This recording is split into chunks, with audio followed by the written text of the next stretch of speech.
Good morning to everyone. To my right, your left, however it comes out, you see I have Dr. Jason Pennycook here with us. This Hi morning everyone. we're going to be a little informal, but Jason, just Doc, let me get through some business here, get myself in trouble, and stay right there. Don't go anywhere. I want your facial Okay, reaction. Oh, by the way, you look pretty. thank Here you. we go, You know ladies you and have my full. gentlemen. Ladies and gentlemen, to everyone under the sound of my voice, wherever you may find yourself, and tierra firma, welcome. I need to read to you a excerpt uh, um, from a poem from a gentleman by the name of Chief Tecumseh, a warrior who used to promote the resistance to the expansion of the United States onto Native American land in the United States, a persuasive orator. And Tecumseh wrote in his first paragraph and subsequent, he wrote something like this. He said, you may have heard this. He says, so live your life, that the fear of death cannot enter your heart. Trouble no one about their religion, respect others in their view, and demand that they respect yours. Love your life, perfect your life, beautify all things in your life. Seek to make your life along as a purpose in service of your people. So show respect to all people and grovel to no one. End of quote. Ladies and gentlemen, I'm here to tell you that black life does matter. I don't care what nobody tell you. Hmm? Full stop. Our team, the theme at Kansas Seventh Day Adventist Church, Doc, for the year 2020 is greater than. And we have two scriptures that we use to back it up. Philippians 4:13, I can do all things through Christ who strengthens me. And Matthew 19:26, with man this is impossible, but with God all things are possible. Now that I got that off my system, here we go. The title of today's presentation is Love Your Eyes. Part two. Part two. Part two. Um, Dr. Youngberg um, um, in his book Hello Healthy, page 9, he wrote, listen to this, Doc. He said, you must be the one in charge of your health, your personal health. Your Yes. personal physician can't do it for you. No one can do it except you. Hmm. Hmm? That's end of Absolutely. quote. Pray with me, Doc. We get right to it. Our Father and our God, we thank you for Dr. Jason Pennycook and his awesome family. Lord, he's always willing to stop whatever he's doing in service to your people. I pray that you continue to bless him in his personal life, in his ministry, in his practice. Thank you for bringing us to us. And now, as he present to us, bless him. May people see Christ Amen. and want to know more about him. In Jesus' name we pray. So this morning, ladies and gentlemen, Dr. Pennycook and I go way back. So rather than reading a dry biography, I asked him if he just allow me some freedom to just talk to him about who he is and his family. And so I'm going to give an introduction and then we go a Q&A and then we get into his presentation. So here we go. So in 1984, I exited the United States Army. All right. Hmm. Usually when I say Army, people hear my accent and they say, what Army? United States Army. All right. I was in an elite unit. I exited with an honorable discharge and all kind of other goodies. I was accepted at Loma Linda University. And when we got there, uh, Jason and his parents, Mirta and Eustace Pennycook, was studying to get their doctorate at Loma Linda University at La Sierra campus. Mirta met Berta, my wife, introduced herself and asked her what she doing. Berta said, well, my husband came to Loma Linda to study. When he finished, I will start. She said, no, no. The Lord sent me with this money to give to you so you can start your school. Ah, you're not listening to me. So here is Mirta giving Berta money to go to school. These people don't know us from anywhere. Nevertheless, the family became close. We were studying. On Friday, we will shut everything down. Worship, Sabbath as the sun down. We started back 6 days, and we continued that. The family came real close. It was Jason. It was, what's your sister's name? Trisha and Eustace. And Eustace is junior. Now, all of these people used to help their family. Help. I'm not talking about just hello. No, help. They have to get through school. They have to go to school themselves, and they take care of business. Today, all of them are MDs, medical doctors. Eustace is what? The owner of a school in Africa? He's the first dean, the founding dean of medical school of the Seventh-day Adventist Medical School in Rwanda. And Tricia was the dean of the School of Public Health, right? At Loma Linda, yes. At Loma Linda. Now she's the vice president for equity and diversity for the whole system of the University of South Florida. She's based in Tampa, but she's the vice dean for diversity and equity now. And now you have Jason. He's in Montemorelos. He's an MD. He's an ophthalmologist specializing in glaucoma. He was here at Loma Linda also, and he's taking a PhD right now. He's completing that. Now, before I go on, he has a lovely wife, Idalines Pennycook. She was here. She used to sing on the praise team at Kansas. She has an MD. She's an ophthalmologist. She's doing a subspecialty in retina, right? Mm-hmm. Yes, sir. And when she finished that, I assume she'll get a PhD. He can come to the United States anytime he wants. He doesn't have to go through anything. He can get on a plane and come. His parents were missionaries. These people help people all over the world. And I'm telling you, Eustace and Mirta, if you're listening, they're awesome folks. By the way, I have two kids. You got Jason, who is 10, doing excellent in school. You have Jaden, who in a month from now will be 8. All right. Sir. These are awesome kids. They play all kind of instrument. They are involved in Boy Scout, everything. So you can see what a family. Doc, we always love you. Yes. Thank you. I don't know when you come into America, but whenever you come, we have peanut butter and bread for you. But peanut butter and bread for you, okay? Thank you. And before I leave, Jason is an ordained elder and a member of Kansas Seventh-day Adventist Church. By the way, he was on the search committee the last time. I'm talking about a real search committee, not some trump up. He was on the search committee. All right, here we go. Today, Jason going to present to us a presentation for about 30 minutes. And right after that, the part that he and I like is the Q&A. And so we're ready to go. Jason, welcome, brother. Doctor, thank you. Father, husband and wife. This is take it away. I'll see you on the other side of this presentation. Thank you. Thank you. I always enjoy my talks with you, Elder Henry. And whether they're right here through this platform or on the phone. And I want to thank you for always being a constant friend for me. And I hope you guys can see my screen now. Let me make sure. Pastor McBride, if you're there, can you help us out? Let me see. I'm supposed to be sharing anytime now.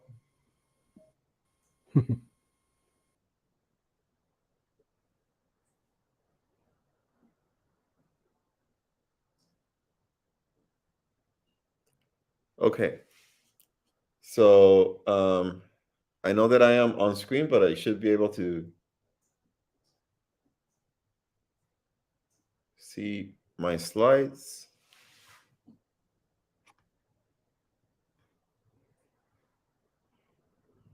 Can you guys see my screen now? Elder Henry, could you please confirm if you guys can see more than just the slide, the title slide? Yeah. Yes? Hold on. I can see you. Hold on. Yes, sir.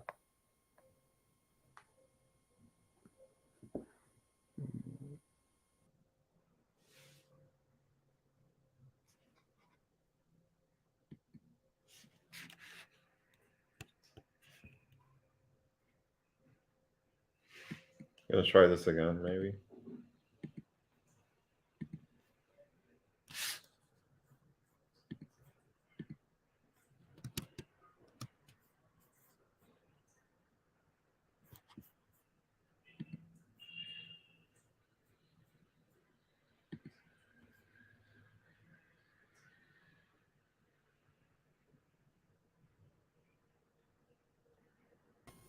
Hey, Doc, can you see now?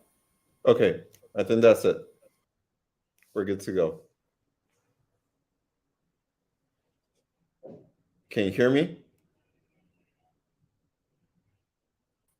Yes, go ahead, Doc. Okay, fantastic.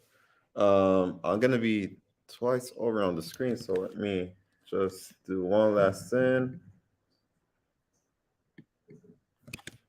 There, you guys should be able to see me now. So, once again, last year's campaign for World Sight Day, which is celebrated on the second Thursday of every October, was so successful with the theme of Love Your Eyes that they decided to bring it back. So now we have Love Your Eyes Part 2. And today we're going to talk a little bit about how our eyes work, what the main causes of blindness are, how to love your eyes, and then we're gonna end with a little bit of a few questions and answers. Uh, a lot of you have heard a lot of the things that I'm going to say today, but they say that repetition is the key to adult learning.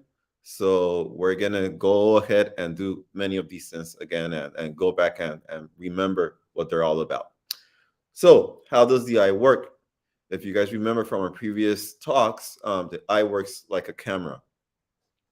It works like one of these old school cameras that used to have a connection with a cable to the actual cassette.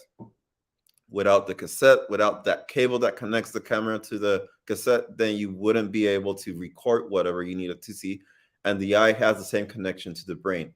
You have the physical camera in front of which is what we see. And after that physical camera, there's a connection, a cable that connects our eye to the brain. That cable is called the optic nerve. And if we can see that this little diagram on your lower right screen, you'll see that both the camera and the eye have many of the same elements. I like to think that whenever whoever came up with the original camera concept thought about it, they actually copied God's design for the eye because it's the best design that there is. And if you've ever been outdoors trying to make yourself a photographer, taking a picture, and realize that your camera can't capture the beauty of what your eye captures, you'll know that God's optics, God's system works a lot better than whatever we can design. And it is important to keep that in mind because a lot of the treatments, a lot of the options that we'll have to use later on don't actually reach the same level that our natural eye can. They fall short because they weren't designed by a creator like we were. So the eye works like a camera. We're going to talk a little bit about the different parts of the eye. The eye is covered by something that is called the sclera. The sclera is the white part of the eye that you see all around the eye. Underneath the sclera, you have nerves, you have a tissue that is called the choroid, you have the retina, and those are different layers that contain the different blood vessels and nerves that nourish our eye. If we break the eye into parts, you see that we have the muscles, which are these parts here, those move the eye. And then you'll have a few structures that need to be called into place. So the first one we're going to talk about is here, is the front of the eye, and that's the cornea. That's the clear lens that we have in the front of the eye. If you try to touch your eye, that's what you're going to touch. The cornea is followed by a space. This space is called the anterior chamber. Then you have the colored part of the eye, which is the iris, and that's a muscle that contracts and dilates to let the eye, light go into the eye through the pupil, which is the aperture inside of the iris. Behind the iris, you have a lens. This lens, when we're born, is transparent, and we call it the crystalline lens. When this lens becomes cloudy with age, then it becomes a cataract. And then after that, you have another space, which is the posterior segment. And in the back of the eye, you have both the retina and the nerve. So once again, you have the cornea, which is what's shining right now. Behind the cornea, you have the iris with the pupil. And behind this, you have the lens, the posterior capsule or vitreous cavity, posterior segment or vitreous cavity, excuse me. And then in the back, you have the retina. All these structures are important because most of the issues that we'll have inside of our eye, most of the diseases that we'll face come from the damage or the lack of function of one of these structures. Okay, so those are the basic parts of the eye. And then there's another concept that we need to discuss, which is eyesight versus vision. Eyesight relates to how well each eye can see. Eyesight has to do with our ability to discriminate between two points that are very small and very together. Our ability to see the space between both points, as small as they are, that's what we would call visual acuity or eyesight. So, for instance, if I hold my two fingers in front of the camera, you'll notice that I have a finger, a space, and a finger. Our ability to actually perceive this space between both points, that's what we call visual acuity. That's what eyesight is all about when we measure it or we see on an individual basis of each eye. But vision involves the quality of sight and the ability of our eyes to adapt and work together. This means that many times we can have eyesight, but we might lack vision. And, we could go and talk a lot about that, but we're not. But there's a difference between eyesight and vision. And in order for us to function correctly, we need good vision, not just good eyesight. Okay. And then we have something that is called disability. Disability involves a loss of function that interferes with daily activity. This is the third level of this. So you have eyesight, which can be good eyesight. Then you have vision, where you need both eyes to work together to be able to function and adapt and work together. But then on the flip side of that, you have disability.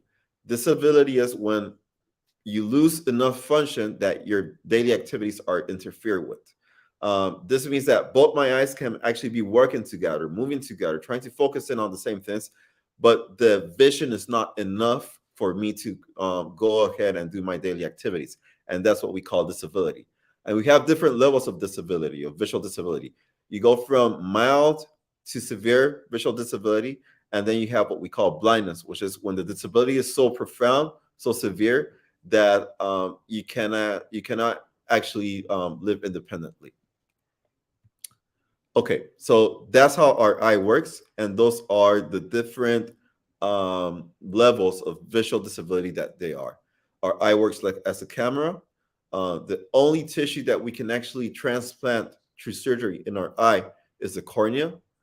And disability involves mild disability, where people can basically go around and do their most of their activities, to severe disability and blindness. And blindness is when there's not enough light or there's not enough perception of visual stimulus going into our brain from our eye to allow us to perform activities independently.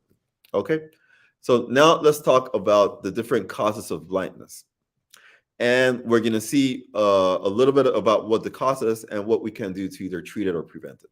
So the first reason, the main cause of blindness and visual disability around the world has to do with refractive error. Refractive error is what you go and get checked every time that you get glasses. And what happens is you can either have an eye, a lens system that is either too weak or too strong for the size of your eye. And the way that we correct this is by fitting glasses, putting those in front of the eye, and then either divergent or convergent light so it can focus on the focal point of our retina that is called the fovea. Once we are able to change the shape of that light, we're able to have a clear image. Another type of refractive error that is very common is called astigmatism. Now, astigmatism is not a matter of how strong or weak our lens system is. It's a matter of the shape of our cornea that changes. Instead of looking like a football, it becomes ovulated, like a football. I meant like a soccer ball. At first, normal would be like a soccer ball, and abnormal would be like a football. So once this cornea becomes X-shaped like a football, it causes the light to project in different parts of the fovea. It no longer goes into one single point like you see on your left-hand screen. Now it goes into different points because there's some confusion created there, and that creates a blurry image. The way that we fix astigmatism for most cases has to do with lenses, but once it goes too far, once our cornea becomes too weak, then you can actually require certain types of surgery. Normally, people are born with we're genetically coded to have an eye of a certain size and a lens with a certain power. And that's what's going to determine if we need glasses or not. However, when it comes to astigmatism, our cornea, the main way that we can have our cornea lose its shape or strength and therefore lose its shape is by rubbing our eyes. So if you have children or if you're around children and you see them rubbing their eyes constantly, that's a reason to get them to an eye doctor. If you are rubbing your eyes constantly, please don't. It won't help. It will only get your eyes a little bit more swollen, and eventually you're going to have bigger problems because you were doing that. So this was not actually one of the messages today, but it is now. Please don't rub your eyes. It doesn't work. Okay. So around the world, we know that we calculate that there's about almost 700 million people that are either blind or visually impaired because of a lack of refractive error, lack of refractive lenses. Out of those 700 people, almost 500 have suffered from near vision impairment, which we call presbyopia, which is a condition after a certain age. Once we hit the 40s, it's a lot more common for us to start needing glass aids to be able to focus on things that are near us. Once we run out of arm, that's when we usually try to find a doctor. But usually, if you go, the earlier you go, the sooner we can find any other issues that you might have with your eye. Okay. So once again, refractive error is responsible for almost 700 million people with either mild to severe visual impairment or even blindness. How do you fix that? Fix it with a pair of glasses. And as you know, this is like, it will take your doctor between 15 and 20 minutes to find out what the right prescription is for you. Our next cause of blindness, this is another one that is very common, is cataract. Cataract is the clouding of the lens, the crystalline lens that is inside of the eye, that causes first a diffraction of the light and eventually causes the light not to be able to enter the back of the eye. Cataracts are a condition that are part of a normal process in which our eye will age. The way I like to explain it to some of my patients is once your hair goes gray, at least in Spanish, we have a different name for gray hairs in Spanish. We call them canas. Once your hair goes gray, it's no longer hair, now it's a cana. Once your crystalline lens it goes cloudy and it's no longer transparent, it's no longer a crystalline lens, now we call it a cataract. But it's a normal process of aging in the eye. If we live long enough, we're all going to have cataracts at some point or another. What is not normal is for us to lose our sight completely or become blind because of cataracts. Why isn't that normal? Because there's a solution for that as well. Cataract is the single largest cause of blindness, of reversible blindness around the world. We're talking about 100 million people that suffer from vision impairment because of cataract. About 17 million of those people are bilaterally, they're blind from both eyes, and then the other 83 million people will have some degree of cataract in both eyes, in one or both eyes. It's important to know that most people that go blind are either female or older in age or live in developing countries. And this means basically 4 out of 5 people that go blind because of cataract or any of the other reasons that we'll see today are either, once again, advanced in age or women or live in developing countries. And although we like to say they live in developing countries, a reality is that you might live in a developed country, in a developed economy like the US, and still have no access to healthcare. And if you don't have enough access to healthcare, specifically to eye care, then you might be in that same group with those 4 out of 5. So once again, it's blindness is a matter of access and social justice. Was the treatment for cataract? The only treatment for cataract is surgery.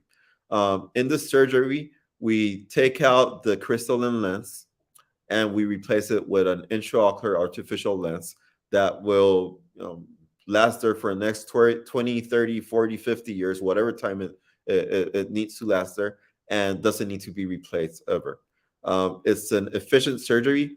Most efficient surgeons can perform the surgery under 15 to 20 minutes. A normal might be, a normal case might take 45 minutes or so. It's a painless surgery. We can now do it under eye drops instead of having to use an injection for anesthesia. And the main message here is talk to your doctor, talk to your eye doctor to see, one, if you have cataracts, and two, if you're a candidate for surgery. Next, we'll see another one of the problems. This one has to do with an increase in the pressure of your eye. This is glaucoma. So what happens in glaucoma is that there's an increase to the resistance of the outflow of the liquid that forms our eye. When that resistance increases, we have something a condition that causes an elevation in the pressure of the inside of the eye, of your intraocular pressure, and that pressure is going to damage the most susceptible part of your eye, which is the optic nerve. As the optic nerve starts to be damaged, our vision gets lost from the outside in.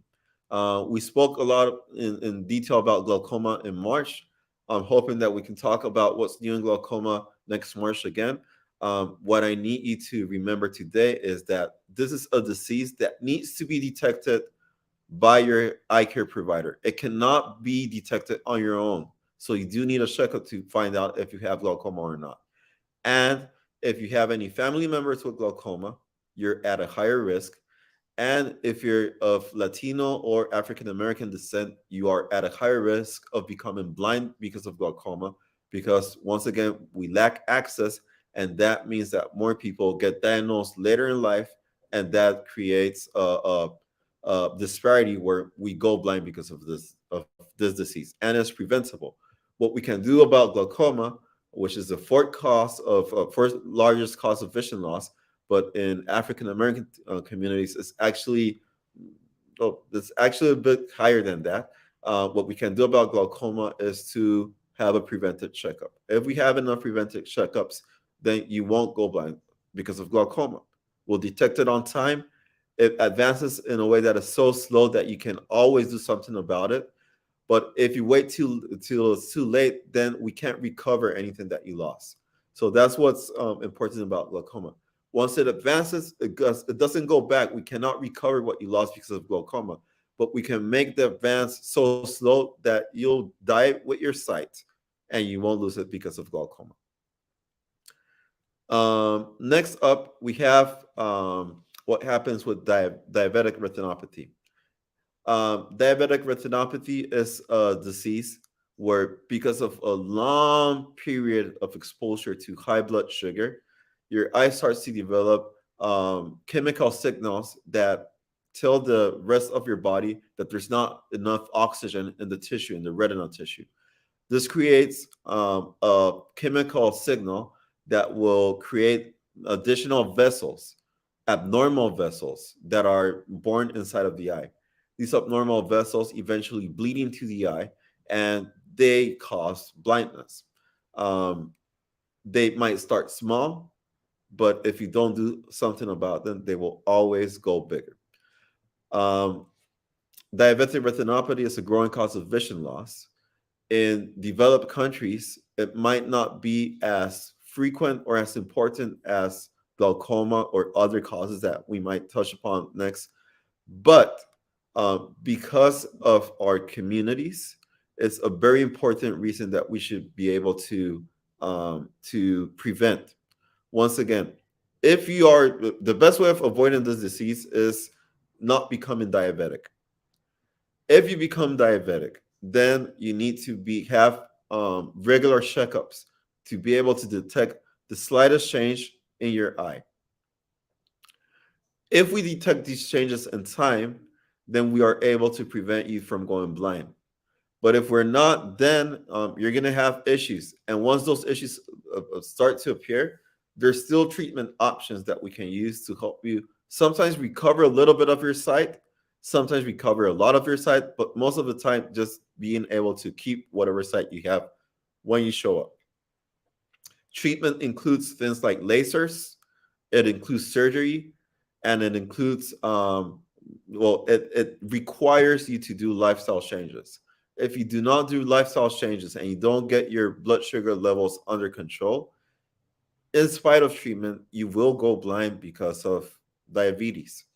So what we need to do once again is have your eyes checked, be able to detect these changes when they happen. And once we detect these changes, make sure that we're able to treat them. So one of the treatments that we use for diabetic retinopathy has to do with a laser.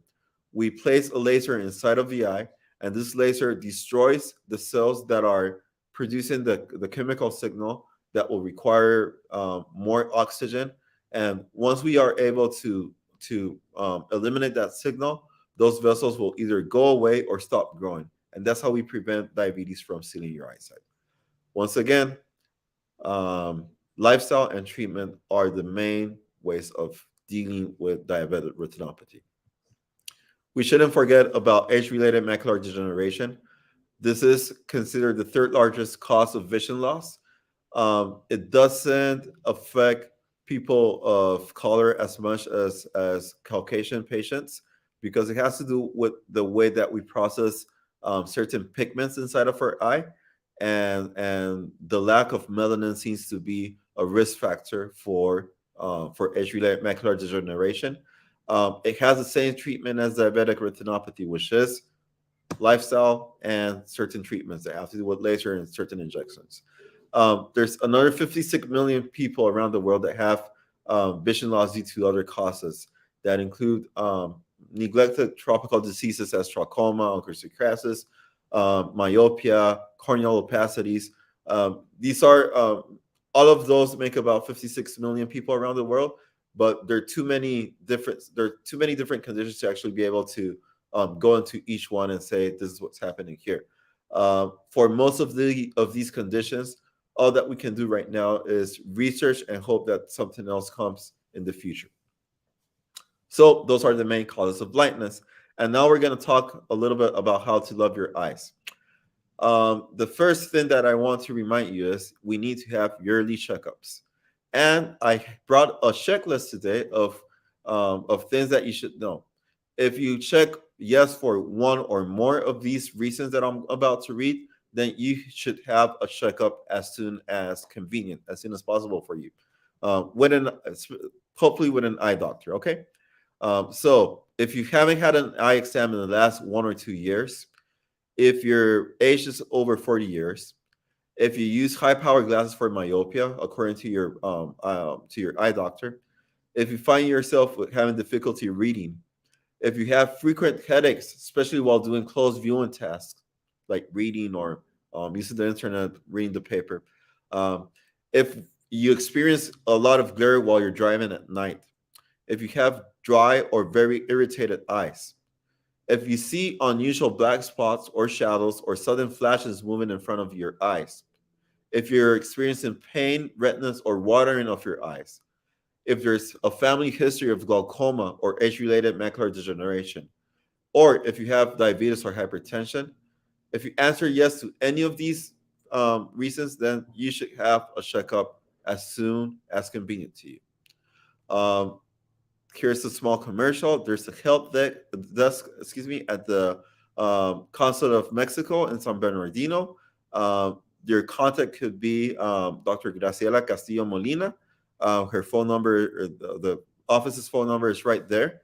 That's an actual picture of the equipment that they have in the consulate for eye checkups. So they have 2 slit lamps. They have a visual field analyzer, so they can at least start with some of the exams that you're going to need for glaucoma. It's a very nice equipped office, and as far as I understand, it's free of charge. So get in contact with the help desk at the Mexican Embassy and consulate at Riverside. They're actually holding a health fair next week, next Sunday, and these are some of the services that they're going to be performing while they're there.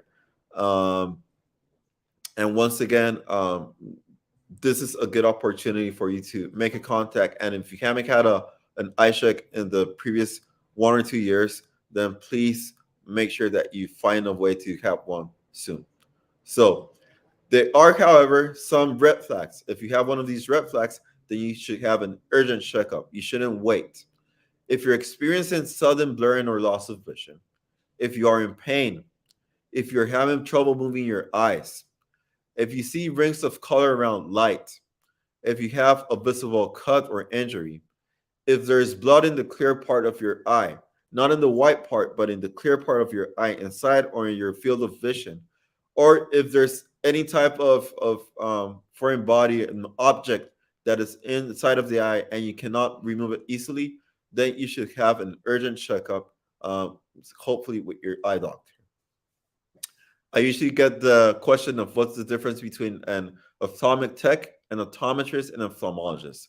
So usually when you go to the mall, the people that are in front of the people that are in charge of selling you the glasses in the front of the store, those are usually ophthalmic techs, and they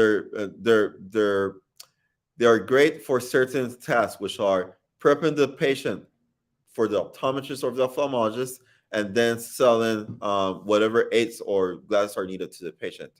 That's the type of thing that you'll have if you only go to a glass shop, or a lens shop, wherever that is. An optometrist is someone that goes through optometry school. It's usually a 4 to 5 year program, and some of them do a 1 or 2 year residency where they actually get deeper into certain parts of the eye. And their expertise has to do with fitting glasses, fitting lenses, and helping you choose between, for instance, the particular types of intraocular lenses. They can also do a basic checkup and identify patients that are at risk or in need of further treatment. So an optometrist can take your eye pressure and check if you have glaucoma or if you're likely to have glaucoma, and then they can refer you to an ophthalmologist for treatment. They'll treat anything that has to do with glasses. In certain states of the US, they can also perform certain laser procedures. And in general, when there's a procedure that's needed, then they'll refer you to an ophthalmologist. An ophthalmologist is a person that goes through 7 years of medical school, then does 3 to 4 years of ophthalmology residency, and then can choose to do between 1 and 3 years of a further specialty that can be in one of the specific parts of the eye that we mentioned at the beginning of our presentation, like the cornea or refractive surgery, or glaucoma like myself, or retina like my brother and my wife, or I don't know, any of the other fields, pediatrics, for instance. And an ophthalmologist is usually the person that is in charge of giving the definite treatment for most checkups. There's fewer ophthalmologists than optometrists, and there's a lot more ophthalmic techs than optometrists. So if you only go to the mall to have your glasses fitted in the machine, it is likely that you only saw an ophthalmic tech. Usually, to see an optometrist or an ophthalmologist, you need to make an appointment. And when we talk about yearly checkups, we mean please go ahead and have uh, an appointment with an eye care professional. So what else can we do? What can we do at home to love our eyes? What should we do? Here are a few tips. UV light avoidance, eat healthy, exercise, use visual hygiene. Visual hygiene has to do with the 20-20-20 rule, which means that every 20 minutes you should rest your eyes by looking at at an object that is at 20 feet or further for 20 seconds. So I'll repeat it. 20-20-20 is 20 minutes, something that is 20 feet or further away for 20 seconds or more. And avoiding tobacco and alcohol. And I always ask this question when I'm talking to Seventh-day Adventists. Does this sound familiar? And the answer is, of course it does sound familiar, because that's something that we've always dealt with. We always know that exercise, that pure air, that eating healthy, that drinking water, we've always known that having a prayerful, trust work life, and taking time to rest or change. Nutrition, exercise, water, sunlight, air, rest, and trust. New start. Those are the ways that we know that we can keep our bodies healthy. So, once again, if you are following nutrition, exercise, water, sunlight, air, rest, and trust, if you do the New Start acronym and you incorporate this into your life, then you'll remember. Um, Sorry about this. Give me a second. This only happens when you're live.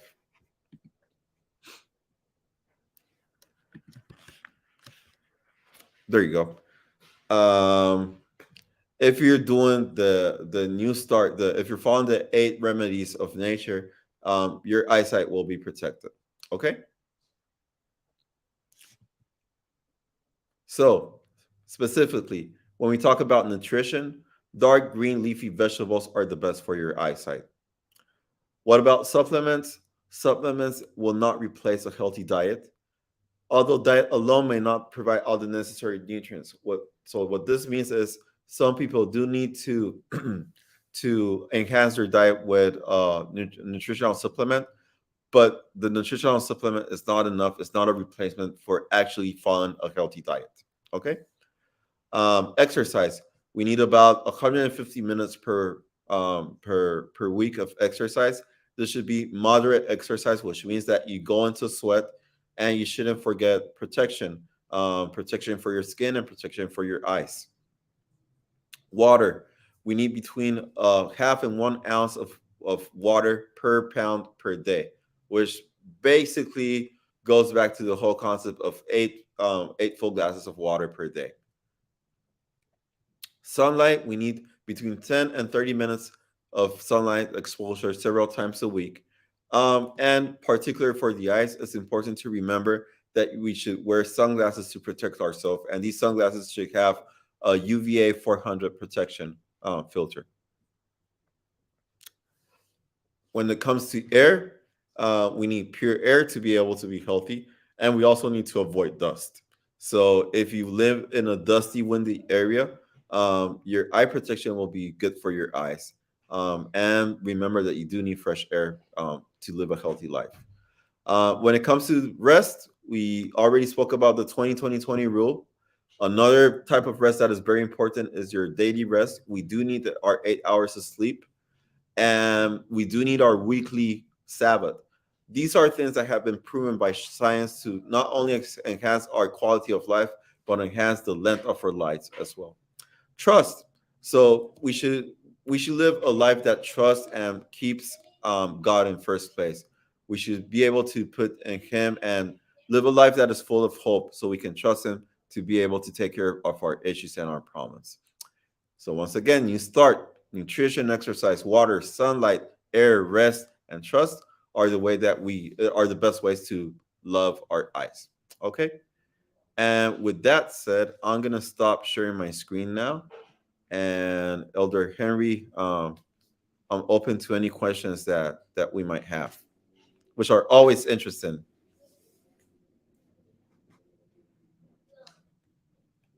Elder Henry, I can't hear you. Here You we might. go. Can you There hear you go. me now? Yes, I All right, can. here we go. All right, we got a lot of questions for you, Doc, and we're going to go through all of them. Are you ready?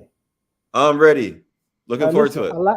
I like those glasses. Could you tell me where I could buy one of those glasses? Okay. Sure thing. First question is right on the screen for you. Are Black people prone to vision impairment? Um, Everyone is prone to vision impairment. Black people have less access to healthcare. Therefore, Black people have more visual impairment than other racial groups. Um, but it's important to realize that this is a matter of access and not necessarily a matter of nature. Um, it- I it's interesting because a lot of the research that is trying to help us tries to point in this way and saying, there must be something about the Black person that makes them more susceptible to certain diseases like glaucoma or, I don't know, diabetic retinopathy, things like that. And in a way, it's true, because if you think about epigenetics, which are how our genetic code changes because of our either lifestyle, or when I say lifestyle, we usually think about the decisions that we make, but I'm actually thinking about unnatural causes, decisions that are sometimes made for us. So, Right. for instance, if you live in a place where there's no clean water, then you're not going to have enough water, and eventually your genetic code is going to change in such a way that you're most susceptible to certain diseases. If Gotcha. you don't have access to healthcare, then those changes are eventually going to lead you to some health to some health issues. So I've been, going around beating around the bushes, but here it is once again. Um, Black people are more prone to visual impairment because we get less access. There's some research that's been done in Africa. I came across two papers about 3 weeks ago that were comparing the speed of progression in Black communities and other, sorry, not in Black communities, within a Black community, that took into account the amount of melanin in their skin. So I'm just going to paraphrase the study. It was a study done in Ethiopia, and they took Black people that are dark skinned and lighter skinned and then lighter skinned, and then they compared if people would progress differently in glaucoma because of the amount of melanin that is expressed in their skin. So the idea here is, the darker you are, the more risk you'll have, because that's what they're telling us, right? Since you're Yes. Black, you're at a higher risk. But when you follow people in the same community and they have different levels of melanin, they have the same progression. So it's not the melanin. So no, Black people are not more prone to visual impairment. Black people get less health care, and that puts us at more risk. That's why Black Lives Matter, right? That's That's why why we need Black to Lives. fight. I was waiting for you to Thank say you. that. That's why Black Lives Matter. Thank Yes, you. and we ought not to be afraid to say it. All right, here we go. Got you, Doc. Why do maybe it's better Ooh, that's a resist good getting question. vision? Go ahead. Because we're pricey. That's I think that's part of the issue, that we're pricey. I know that it's an uncomfortable test. We put eye drops that might sting your eyes. You might go home with a blurry vision for a few hours, and that's inconvenient. I always tell my patients that you can know you were seen by a good ophthalmologist if they make you cry, if they shine a bright light into your eye for way too long, and they make you go home with blurry vision. If those three things happen in your eye check, then you had a good ophthalmologist. If one of those three things didn't happen, if they don't make you cry with their eye drops, if they don't shine their light for enough time, and if your vision is not blurry once you go home, then some part of the exam was not done. And hopefully they reschedule you for the second part of that exam that will involve the other things. We can always break it down into different appointments, but those elements need to happen. And those elements, unfortunately, are inconvenient. And there's also the matter of price. So between those two things, I understand that many people don't are hesitant to go to get their eye check when they haven't noticed a problem yet. Got you. Once they notice a problem, it's usually, I don't want to say it's usually, for certain diseases, once you've noticed a problem, then it's too late. That happens with glaucoma. That happens with diabetic retinopathy. By the time that you say, "Oh, I need help. I can't see clearly," then it's too late. I needed to see you 5 or 10 years ago when I could actually keep that sight where you didn't have any issues. And that's why yearly appointments. Go get your eye check. How can we improve our vision? Where to start? Did we cover that already? Just Um, simple. get your eye check. New start. All right, here we go. Next, does a plant-based diet help prevent vision impairment, and can it improve impairment? It doesn't improve impairment. A plant-based diet will help you avoid many diseases like diabetes and hypertension, that will, lead you down a path of visual impairment. Um, in the case of our Caucasian brethren, it also decreases the amount of waste deposits that eventually lead to age-related macular disease. Um, and it's a great way of avoiding problems. So I do want to say that a plant-based diet makes sense, and it will help you to prevent certain visual impairments, but it's not a magic bullet. You can't depend only on diet to treat or prevent disease. All right. So, Jason, there are some people who love you that are coming. We got a lot. Dr. Francis Hey, Parker said, "Hello, Dr. Jason. We love you and we miss you and your family." Hey, Doc, he may be coming back you sooner guys than too. we expect. We got Hopefully, Maria Thorne. You know who she is? I know who she is. Hi, And here we thank go. Does all cataracts need you. surgery? Eventually, yes, All right. because it's the Um, only treatment for cataract. However, not at first. Many cataracts can be dealt with glasses for the first few months or years. Okay, so okay. we start And with then, glasses and then we move to surgery. But sorry yes, about that. Alan Edwards viewing. Thank you for viewing. thank you. There we go. Can cataract be prevented?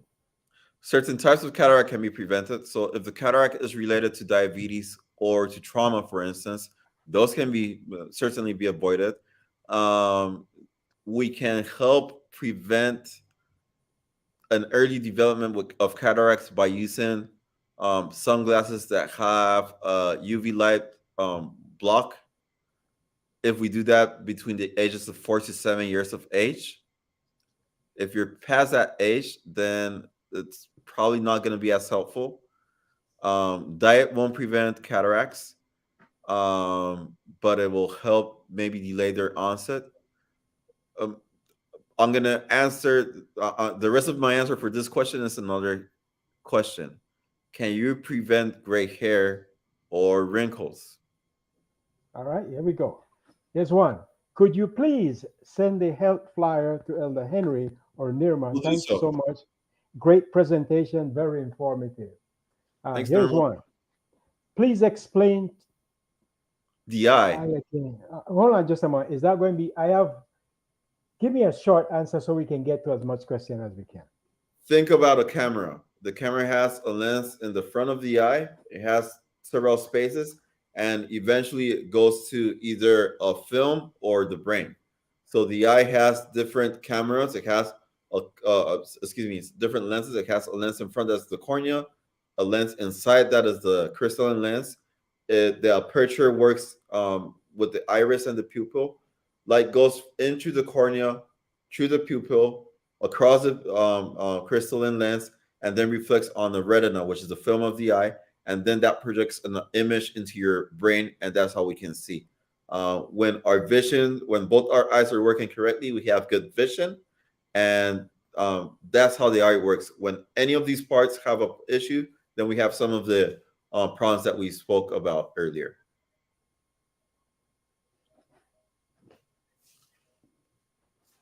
Does supplements/vitamin help prevent vision impairment?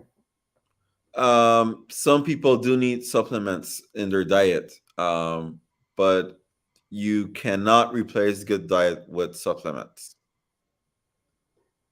We got this already. Yearly checkup, right? Yeah, your ophthalmologist will let you know if you can skip a year or not. All right. Here we go. Are there any research that shows a link between food, eat, vision problems, and impairment? You know, there's some research. The problem with food related research, with diet related research, is that it is difficult to actual get data that is good enough to be able to use it. I worked at the Adventist Health Study in my time while I was there at Loma Linda, and we had extensive data on. Well, you guys, some of you are part of the Adventist Health Study, and if Hmm. so, Yes. so you guys know the type of questionnaire. 50 pages of questionnaire that you have to answer in a very detailed way. And as a researcher, I depend on your honesty in saying, well, yes, I did eat my fruits and vegetables yesterday, and I didn't use my, I avoided all the sodas and the bad stuff the previous week. So that's one. Then you have people that say, oh, I have cataract. I bet that's because I drank a lot of soda. So when you're answering that questionnaire, you say, oh, I drank a lot of soda because I had cataract. And then the other part is these type of studies, you have to follow patients up for a very long time, and you need to find out if they actually had a cataract or actually had age-related macular disease or whatever it is. The type of research that you need to actually be able to answer this question correctly, if the food that we eat can prevent a specific visual problem, is very difficult to do and very expensive to make. So I've seen many things that are approaches to try to get closer to an answer, but not a lot of research that actually answers the question. Okay. We know that it helps, but to prove it with scientific evidence is going to be difficult because of all the issues that go around it. Just, one of the factors is sunlight exposure. So you might recall everything about your diet perfectly well and everything about your exercise lifestyle perfectly well. But can you really recall if you were exposed to sunlight at age 11 for more than 4 hours a day or not? And then can you trust another 95,000 people to recall that as accurately as you did? That's the issue with that type of research. All right, Doc, before we go on to the next question, not only you're an excellent researcher, but you're a surgeon too, right? Yes, sir. All right, here we go. Black man surgeon. Any research that shows the impact vitamin D has on our vision? Talk to me. Same answer as the previous one. With vitamin D, it's a little bit easier because you can actually supplement vitamin D, but there's not enough quality research. That's the best way of putting it. Research. Yeah, there's a lot of it out there. Some of it says that it does, but then they go back and try it in real life and they can't find an effect, and it's because it's just too difficult to actually get an answer. You would need people that are either a randomized controlled trial where you can randomize people into any sort of exposure and kind of get an answer, um, or you would need people that are very alike in genetics and environment and lifestyle. And there's no good research. That's the answer. I got you. Depending on how you answer that question, I was going to say is whether we let you back in the United States or not. But you did a good job. Here we Thank go. you. Now, audience, Fine. we're right at time. I want you to give me 5 minutes. We need to get through all these questions as Go streamlined. ahead. Here we go. What is dry eye? Underlying causes. What are the symptoms? Can it be prevented? How? And what are the best eye drops? Okay. So this is actually a talk in itself. We could go into another focus, but let's just, I'll try to sum it up. Let me use an example. If I wash my hands with water, will my hands get hydrated and lubricated? No, they'll look dry. If I need my hands to be not to look ashy, if I want to hydrate my hands, I need to put lotion on. Lotion doesn't have only water. It does have certain amount of water in it, but it also has nutrients. It has oil. It has different components that make the actual humectants go into the skin and get some moisture into the skin, and then trap that moisture in the skin. Dry eye is a condition where our tear film loses the chemical balance that it needs in order to moisturize and lubricate your eye. Because this balance is lost, inflammation follows. And once inflammation follows, that chemical balance is very hard to recover. The underlying cause for dry eye is multifactorial. So some people have an underlying condition, for instance, arthritis, that might lead them that way. Some people rub their eyes too much, and that's what gets their eyes swollen. Uh, Symptoms include, well, teary eyes. Symptoms will include blurry vision that will improve once you start blinking many times. Itchy eyes, red eyes. I'm trying to remember pain. Actually, pain. Problems with light. Um, there's a lot of different symptoms, and the way to prevent dry eye has to do with the way that we age. So once again, new start helps. Drinking a lot of water helps. Not rubbing your eyes helps a lot. Being mindful of your environment. If your environment is a dry environment or it has a lot of allergens, or if you're with air conditioning all the time, that will dry out your eyes. Um, and the best eye drops for dry eye, I can't actually tell you that um, on a presentation like this. Um, I can tell you that you can go over the counter at your near local Walmart and find um, many options. I would just skip over the ones that say mild and moderate dry eye, go directly to the severe ones.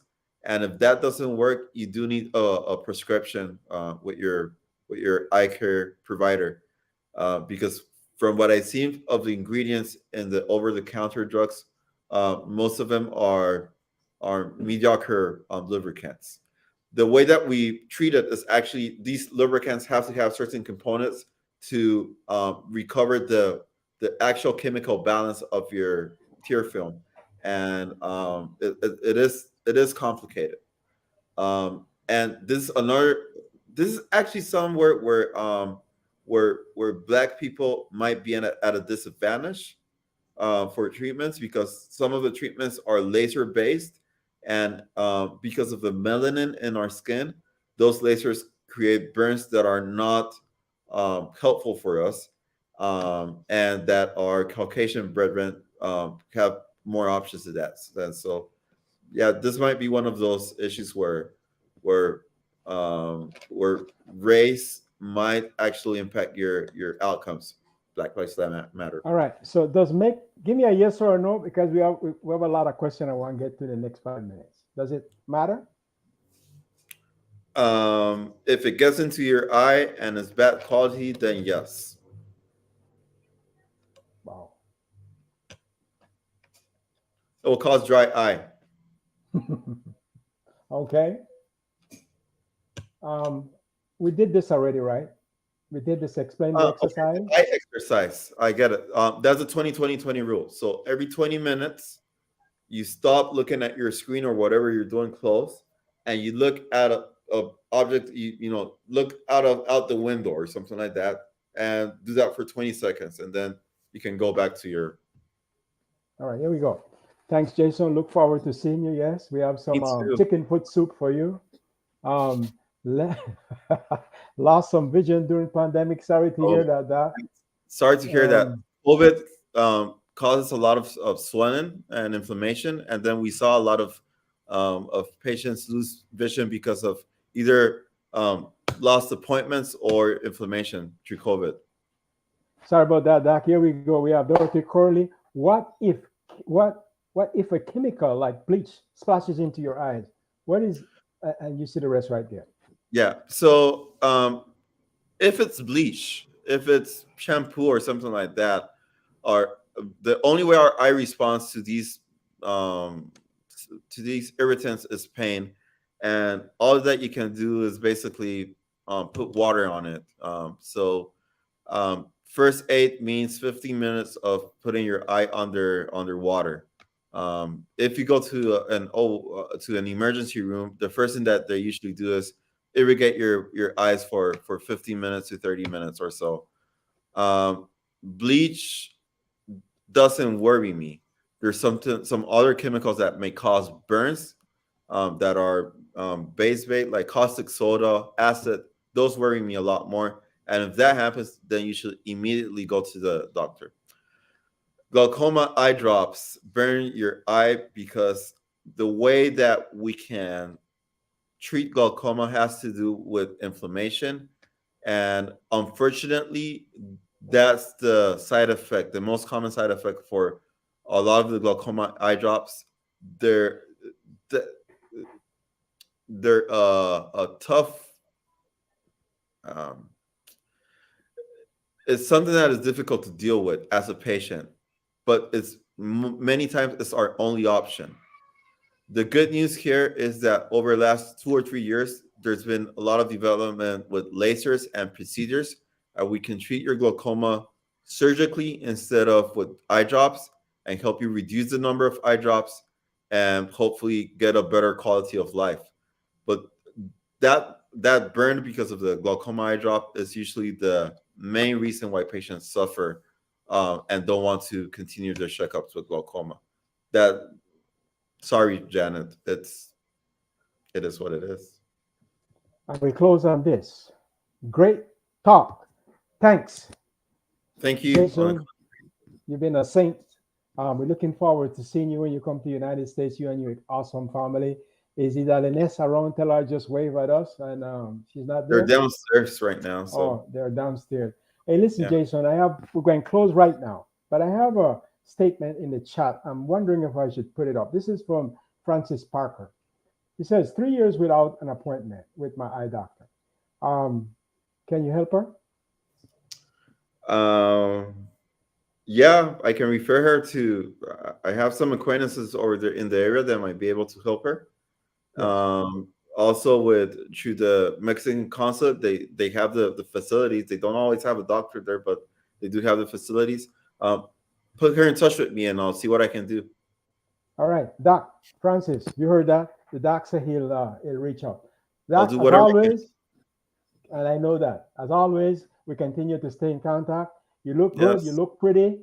Thank you. Look healthy. I'm having fun. Wait. Can't wait till you get to America. Okay.